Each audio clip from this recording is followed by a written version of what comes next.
Bien, bienvenue à tous et tous. Donc, effectivement, l'objet de ce matin, c'est un cours d'introduction à l'UE2 biologie cellulaire. Alors, UE est un terme savant employé par l'université pour parler d'unité d'enseignement et vous ne serez pas surpris potentiellement que eh bien, ces termes d'UE apparaissent de temps en temps lors des courriers que vous recevrez par l'université. Alors, au premier semestre, vous aurez 4 unités d'enseignement, UE1, UE2, qui nous intéresse ce matin, UE3 et UE4. Selon sa dernière allocution officielle, le professeur Ortega, qui est responsable de la PACES et donc de la PASS à l'UFR Santé de Dijon, avait clairement indiqué que l'année 2020-2021, donc celle qui vous concerne aujourd'hui, serait une quasi-copie de cette année 2019-2020 en termes des connaissances abordées. D'accord. En UE1, donc, seront abordées des notions de chimie, biochimie et le génome. En UE2, biologie cellulaire, histologie, embryologie. En UE3, de la biophysique ainsi que l'organisation des appareils biologiques, nous entendons, et également métrologie, statistique, épidémiologie, donc tout ce qui est outils mathématiques en UE4. Vous constatez que ces différentes UE ont un poids en termes de volume horaire ainsi qu'en coefficient totalement différents. Vous constatez également que l'UE2 correspond à la matière la plus importante du semestre 1, de par son volume horaire, 90 heures. Ça veut dire qu'à partir du moment où vous rentrez à la faculté en septembre et que vous finissez votre dernière semaine de cours avant cet examen, vous aurez eu au moins, quasiment tous les jours, 1h30 de cours de biologie cellulaire. Donc c'est vraiment une matière très volumineuse, très importante, puisqu'elle correspond à un coefficient 10 et également 10 ECTS, puisqu'à partir de la rentrée 2020, les différentes matières seront valorisées également par des ECTS pour faciliter les échanges avec d'autres UFR. Et c'est une épreuve également assez longue, 2 heures, durant lesquelles vous serez soumis à des questions et des QCM sur vos connaissances en biologie, en histologie, ainsi qu'en embryologie. Alors, les cours galiens proposent 2 séries de pictogrammes qui seront présents à la fois dans les cahiers galiens, mais également abordés en cours et dans les corrections, ainsi que dans les ateliers. Ces pictogrammes, j'en ai représenté quelques-uns pour ce matin. Ils correspondent tout simplement à des petites images vous indiquant dans vos cahiers, eh bien, s'il existe une astuce ou un moyen mémotechnique pour retenir certaines notions, ou également certaines méthodologies pour répondre à des exercices bien spécifiques. Ces engrenages dans l'encéphale pour les matières à raisonnement, une formule qui doit être apprise, mais également vous devez, pour le jour de l'examen, savoir comment l'utiliser. Bien évidemment, les matières à par cœur, les notions où vous devez obligatoirement connaître cela par cœur aussi bien que 2 × 2 égale 4. Et enfin, le chapeau de maître, le headmaster, ce sont les notions qui tombent régulièrement aux épreuves, c'est-à-dire voilà, la partie que l'enseignant aime bien faire tomber au concours de manière récurrente ou d'une année sur 2, peu importe. Mais en tout cas, ce sont des notions qui vous seront stipulées à la fois dans vos cahiers, mais également en cours. Et puis, vous voyez une autre petite série de pictogrammes, beaucoup plus courte celle-ci, concernant l'épreuve à l'examen, avec des pièges et des vigilances. Alors, je ne vais pas trop m'attarder là-dessus, puisque nous allons, durant toute cette petite demi-heure, eh bien, les aborder. Concernant l'UE2, donc, excusez mon abus de langage, mais pour la biocelle, histo et embryo, vous, étudiants, allez, comment dirais-je, employer ces abréviations. Eh bien, le concours, qu'il soit de 2019-2020, c'est-à-dire le concours de cette année ou le concours de l'année dernière, il durait 2 heures, comme je vous l'ai dit, 60 questions, ce qui veut dire que vous devez avoir un rythme de réponse à ces questions de 2 minutes en moyenne. D'accord. 100% de ce concours était sous forme de QCM, et ça sera le cas encore à la rentrée, puisque le professeur Ortega a également précisé que les modalités n'allaient pas varier encore cette année, pour cette transition avec la réforme. Donc, nous sommes, comment dirais-je,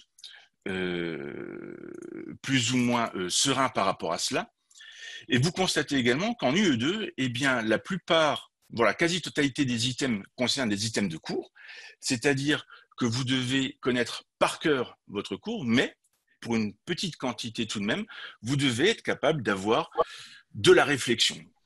Quand nous parlons de réflexion introgradienne, nous expliquons que vous devez être capable, tout simplement, de faire des liens entre différents chapitres ou différents même enseignants pour pouvoir répondre aux questions. Donc, je vous l'ai dit en guise d'introduction, biologie cellulaire, histologie, embryologie, avec de nombreux intervenants dans ces différentes matières. Madame Tessier, le professeur Caillé, Monsieur Philippe, Madame Fauque, Madame Béchois et Gaëtan Yego, qui seront vos enseignants de biologie cellulaire. Madame Marie en histologie, qui est également la co-doyenne pharmacie actuelle. Alors, petit souci de santé actuellement pour Madame Marie, donc nous espérons la revoir à la rentrée prochaine. Et enfin, Monsieur Sapa, qui sera également votre unique enseignant en embryologie.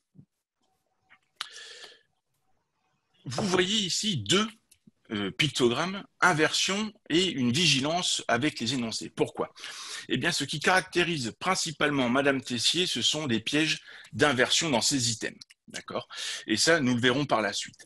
Madame Marie, au concours, c'est une spécialiste des énoncés un petit peu, passez-moi l'expression, acadabrantesque, ou en tout cas anxiogènes. Pourquoi? Eh bien, parce qu'elle va aborder dans les énoncés, non pas dans les items du concours, mais dans les énoncés des QCM, des termes, des notions qui ne sont pas dans le cours. D'accord? Cela peut être clairement déstabilisant pour nos étudiants. Nos étudiants y sont préparés. Nous leur indiquons quels sont les mots-clés qu'ils doivent chercher dans les énoncés pour ne pas perdre de vue les notions qui sont testées.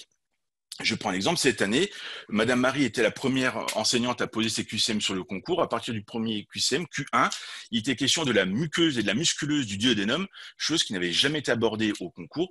Nos étudiants, eux, étaient préparés justement à aller chercher les mots-clés et ont plutôt très bien réussi cette épreuve.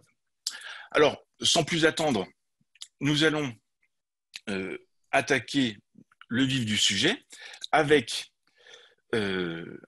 l'introduction du cours de Madame Tessier. Madame Tessier réalise effectivement 24 heures de cours magistraux.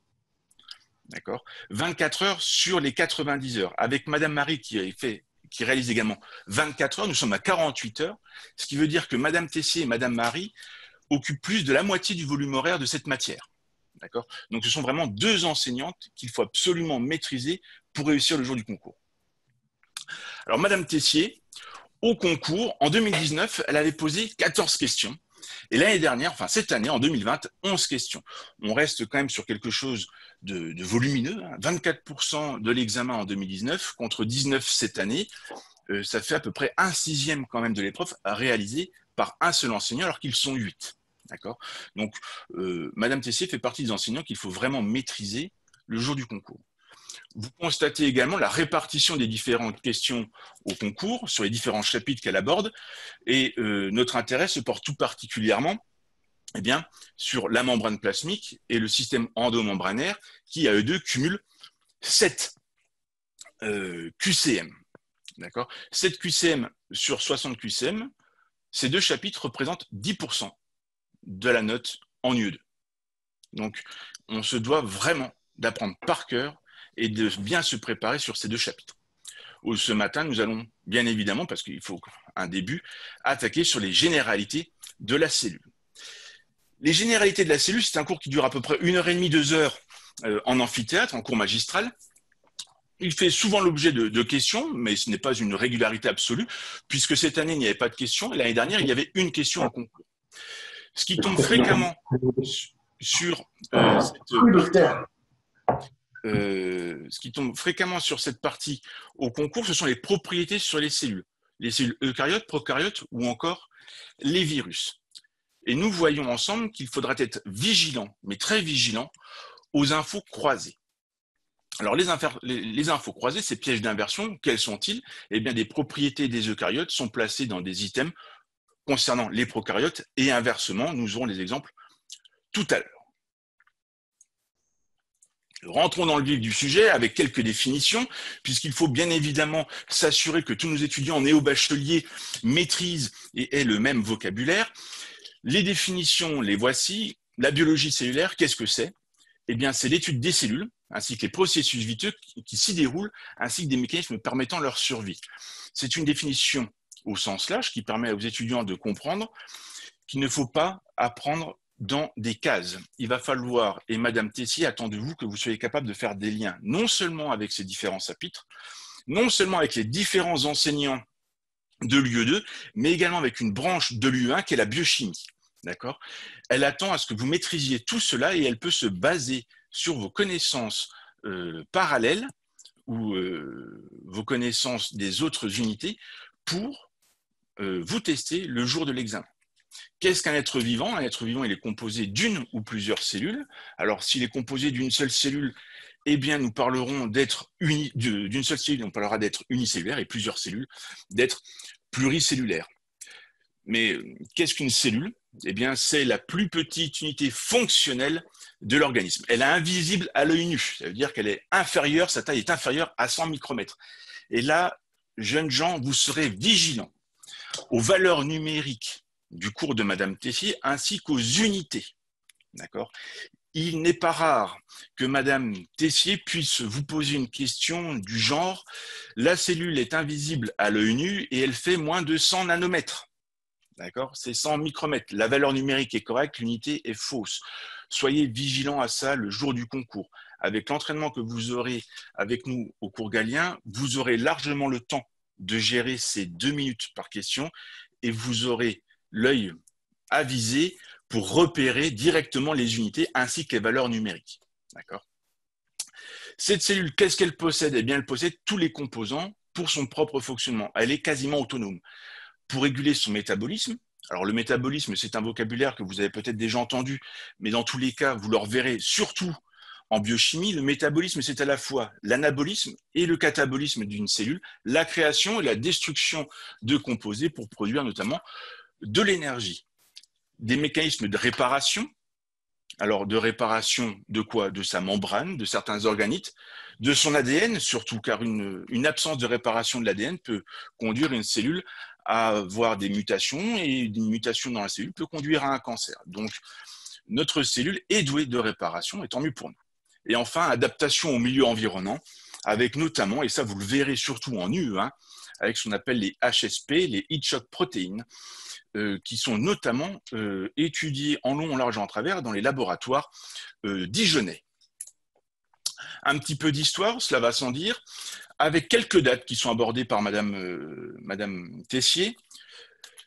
Le célèbre scientifique néerlandais von Leeuwenhoek, qui était de base un drapiste, hein, c'est lui qui a créé ou qui a développé le premier microscope optique avec un système de lentilles biconcaves et qui a décrit l'observation des premiers micro-organismes. Alors, il a fait ses descriptions et il a maintenu des cahiers pendant plus de 40 ans. Et ce monsieur, à la base, donc, son objectif, c'était de vérifier la très bonne qualité du tissage de ces draps pour l'exporter. Et en vérifiant le drapage, eh bien, il s'est aperçu qu'il existait des micro-organismes qui vivaient au sein de ces fibres. Il en a fait des descriptions très précises qu'il a envoyées à l'Académie de sciences londonienne et de Paris, où il a été reçu par la suite, 40 ans après ses observations, comme membre honorifique. Monsieur Spallanzini, un Italien, milieu du XVIIIe, qui a contesté pour la première fois la théorie de la génération spontanée.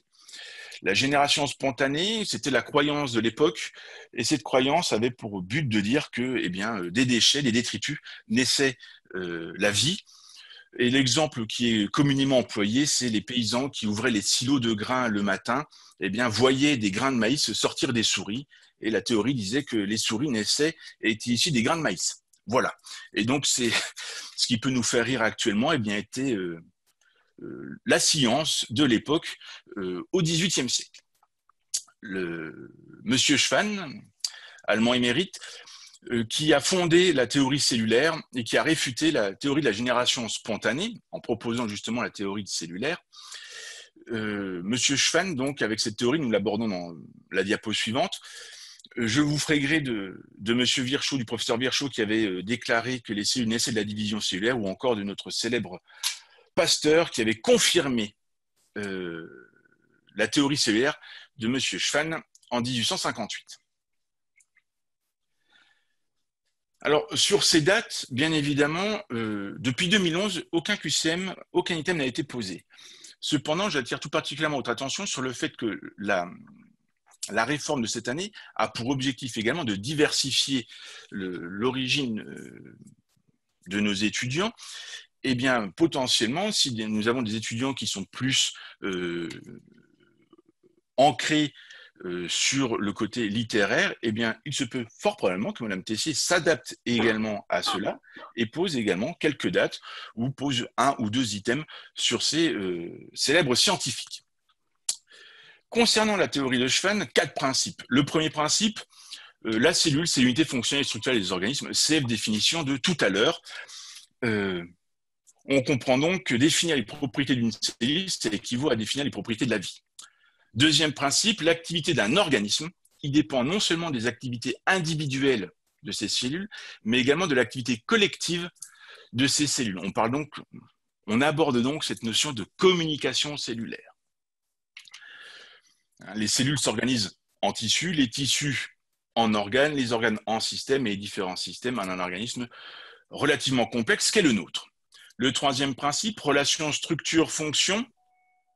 Alors, dans certaines cellules, il faut savoir que le métabolisme peut être très développé, et bien un métabolisme hyper développé s'observera par des mitochondries avec de nombreuses crêtes. Donc, il y a effectivement une relation structure-fonction non seulement au niveau de la cellule, mais également au niveau des organites qui la composent. Quatrième principe, la perte de l'homéostasie. Homéostasie, c'est l'équilibre à l'intérieur de la cellule ou à l'intérieur d'un système. Eh bien, s'il y a une perte de l'homéostasie, on modifie le fonctionnement de la cellule, mais également celui de l'organisme. D'accord ? C'est pour ça, par exemple, que vous vérifiez le pH de votre piscine de temps en temps. Eh bien, c'est pour éviter que le pH modifie l'homéostasie de vos cellules et engendre ainsi une microcellulaire pour une libération de son contenu. Les cellules, eh bien, elles présentent une grande diversité. Nous ne sommes pas constitués de cellules qui sont toutes identiques. Elles varient en taille, donc en diamètre, en longueur ou encore en forme. Par exemple, on peut avoir des cellules qui vont aller jusqu'à 100 micromètres, comme par exemple l'ovule fécondé. La longueur, eh bien, il faut savoir que certains neurones, alors ça, je pense que vous l'avez vu au lycée, dans le secondaire, vous avez l'axone qui est le prolongement unique de vos cellules nerveuses. Eh bien, cet axone peut mesurer 1 millimètre comme il peut mesurer plus d'1 mètre.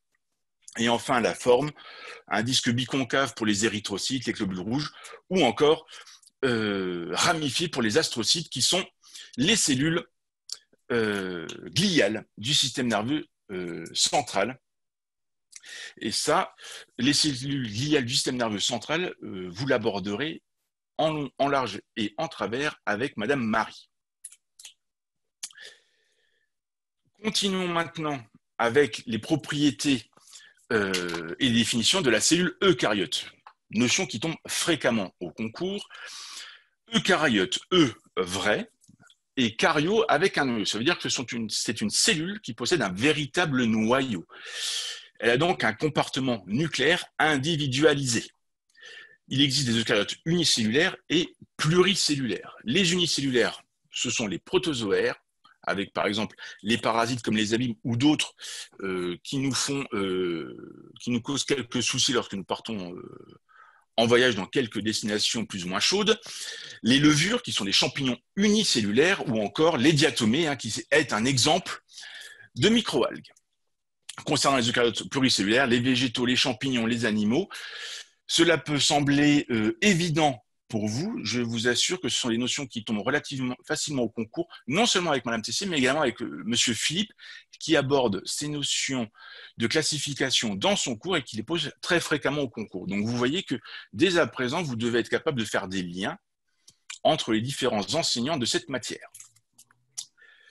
Cette cellule, disais-je, elle possède un compartiment nucléaire bien délimité par une enveloppe nucléaire qui est le noyau et constitue l'un des deux compartiments.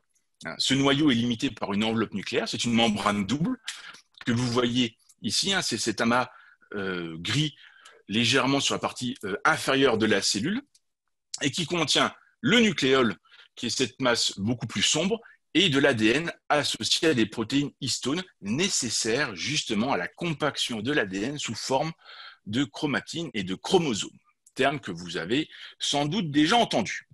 Le cytoplasme, c'est tout le reste. C'est ce qu'il y a entre la membrane plasmique qui limite cette cellule et le noyau. Le cytoplasme, lui, il est composé du cytosol. Alors attention le jour du concours à ne pas mélanger cytosol et cytoplasme. Le cytosol, également appelé hyaloplasme, c'est le gel, hein, qui est composé à plus de 85% d'eau et où baignent les organites cellulaires. Les organites, eh bien, ils sont présents sur ce schéma. On a l'appareil de Golgi, on a les mitochondries, le réticulum endoplasmique lisse ou granuleux lorsqu'il est associé au ribosome, les peroxysomes, etc., ainsi que le cytosquelette, puisque chaque cellule possède son propre réseau de filaments protéiques. Alors, ces organites, ils assurent le métabolisme de la cellule et ils sont limités par une membrane qui peut être simple ou double. Alors, attention à ne pas vous tromper le jour du concours. Il est fréquent que Madame Tessier demande si la mitochondrie est un organite limité par une membrane simple ou double. La mitochondrie est limitée par une membrane double, alors que le réticulum endoplasmique, à l'inverse, une membrane simple. Les prokaryotes, cette fois-ci, la définition pro avant, caryo, le noyau, c'est donc des êtres qui sont apparus avant la formation du noyau. Ce sont des êtres unicellulaires, dominés principalement par les bactéries, dont vous avez un schéma sur votre droite, avec, eh bien, un milieu, on va dire, qui est analogue au cytosol, des ribosomes, un ADN circulaire double brin, relié à une petite pointe ici qu'on appelle le mésosome, le tout limité par une membrane plasmique qui peut être protégée ou non par une paroi. Les caractéristiques, vous le constatez, il n'y a pas de noyau dans les prokaryotes. Attention, ne confondez pas l'absence de noyau chez les prokaryotes avec la présence d'un noyau chez les eucaryotes. Son ADN, il est circulaire et double brin. Pour l'instant, ça peut vous paraître banal, mais je vous garantis que c'est une notion qui tombe fréquemment au concours et qui est également abordée en UE1 biochimie. D'accord ? Elle n'est pas liée à des histones. Ça veut dire que cette protéine histone ne peut pas compacter la molécule d'ADN. Il y a bien évidemment des ribosomes. Elle est plus petite que les cellules eucaryotiques, puisque de manière générale, son diamètre est de 1 micromètre. Sa croissance et sa diversité, plein de bactéries de différentes espèces qui peuvent vivre en aérobie, c'est-à-dire en présence d'oxygène, ou en absence d'oxygène, c'est-à-dire en anaérobie. Il existe des bactéries qui vivent dans des profondeurs abyssales, proches des failles médio-océaniques, à des températures au-delà des 90 degrés et à des pressions incroyables. Les bactéries sont douées d'une adaptation beaucoup plus que l'être que nous sommes. Et enfin, les virus, qu'on appelle également les eucaryotes. Alors les virus, A pour le privatif, hein, donc il n'y a pas de noyau, et c'est quelque chose qui est totalement différent des cellules. Voilà. Caractéristique, eh bien, le diamètre est encore plus petit que celui des bactéries et des eucaryotes, donc attention encore une fois aux valeurs numériques et aux unités. Il ne possède pas de noyau. Pour se développer, le virus est un parasite. Ça veut dire qu'il est obligé d'envahir une cellule hôte et il va lyser, c'est-à-dire qu'il va détruire la cellule hôte pour libérer les autres particules virales qu'il aura constituées dans le milieu extracellulaire et contaminer d'autres cellules saines, d'autres organismes, redites avec le Covid-19 actuel. La structure, une nucléocapside. La nucléocapside, qu'est-ce que c'est ? Eh bien, c'est l'union d'acides nucléiques virales avec les différentes protéines. Cet acide nucléique peut être soit de type ADN, acide désoxyribonucléique, ou de type ARN, acide ribonucléique. Les protéines associées à cette capside, constituant la nucléocapside, peuvent présenter des activités enzymatiques. Alors, une enzyme, qu'est-ce que c'est ? Ça, vous le verrez en UE1 biochimie. Une enzyme est une protéine qui joue le rôle de catalyseur, c'est-à-dire qu'elle va accélérer la réaction biochimique ou biologique qui se situe dans votre organisme. Par exemple, si vous prenez du glucose et que vous le laissez à l'air libre, comme cela, il va falloir attendre plus de 1000 ans pour qu'il se dégrade. En présence d'une hexokinase, donc qui est une protéine avec une activité enzymatique qui permet de faciliter la dégradation du glucose, cette réaction se fait en quelques secondes. Donc vous voyez, ce sont vraiment des facilitateurs, des activateurs, des catalyseurs de réactions chimiques. Le virus, il peut être enveloppé, ça veut dire que autour de ces glycoprotéines, eh bien, vous avez en dessous de ces glycoprotéines, vous avez une enveloppe qui est une bicouche lipidique, très souvent similaire à la membrane plasmique d'une espèce animale, humaine, Gallus, donc du poulet, porcine, etc., donc qui peut expliquer également le mode de transmission du virus d'une espèce à une autre. Un exemple du cours, c'est le virus du sida. Alors peut-être que Madame Tessier cette année parlera également du virus Covid-19. Mais en tout cas, ce virus du sida, il faut savoir pour le concours, c'est un virus ARN, c'est-à-dire que son acide nucléique, c'est un ARN. Il est enveloppé et il possède une enzyme, une protéine à activité enzymatique qui est une transcriptase inverse. Alors pour l'instant, ce sont des mots qui ne vous parlent pas. Vous aurez, pour le 2, vous n'avez pas la nécessité de comprendre ce que c'est qu'une transcriptase inverse, puisque vous l'aurez vu en U1 biochimie, une transcriptase inverse permet tout simplement la synthèse d'ADN à partir d'ARN. Et maintenant, quelles sont les notions qui sont attendues le jour du concours sur cette partie, sur ce premier chapitre? Eh bien, vous avez ici un QCM posé par Madame Tessier dans un précédent concours où elle nous demandait, par exemple, si la membrane plasmique chez les bactéries était doublée extérieurement d'une paroi. Réponse vraie. Elle peut être doublée extérieurement par une paroi. Donc là, A, vous devrez, le jour du concours, de l'examen, mettre vrai à cette question. Leur cytoplasme est dépourvu de ribosomes. Ceci est faux, hein. Il contient des ribosomes.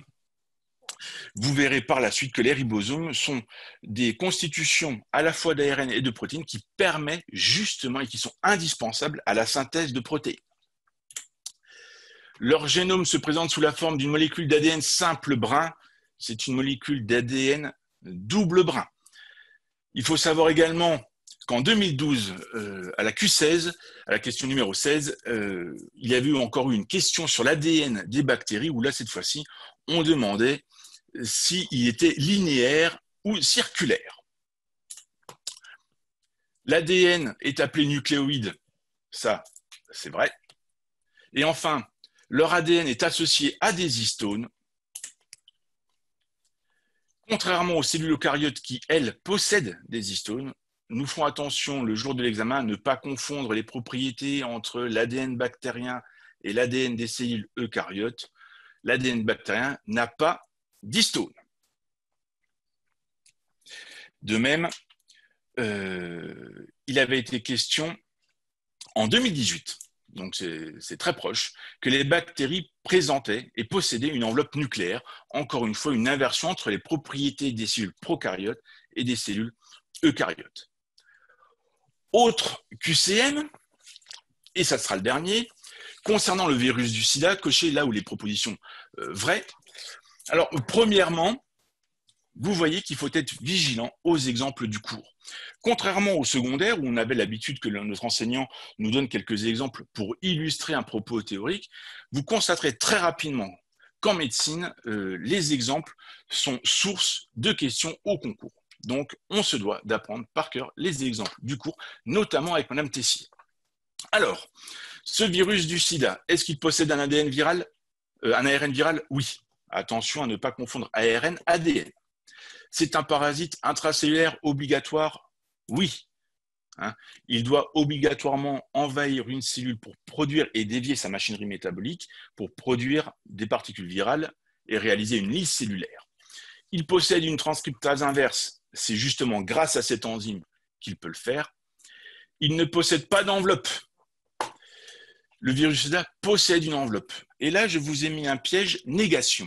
Le piège négation, il faut savoir que Madame Tessier n'use pas souvent d'un item contenant une négation, hein, ne pas, mais depuis 2011, c'est-à-dire depuis l'année de la réforme, où nous sommes passés de PCM1 à PACES, chaque item qui avait une négation au concours avec Madame Tessier, cet item, vous pouviez mettre faux, vous aviez juste à 100%. Donc, le jour du concours, si vous avez une hésitation avec Madame Tessier, vous gagnez du temps, vous mettez faux. Et enfin, ce virus du sida mesure environ 10 micromètres.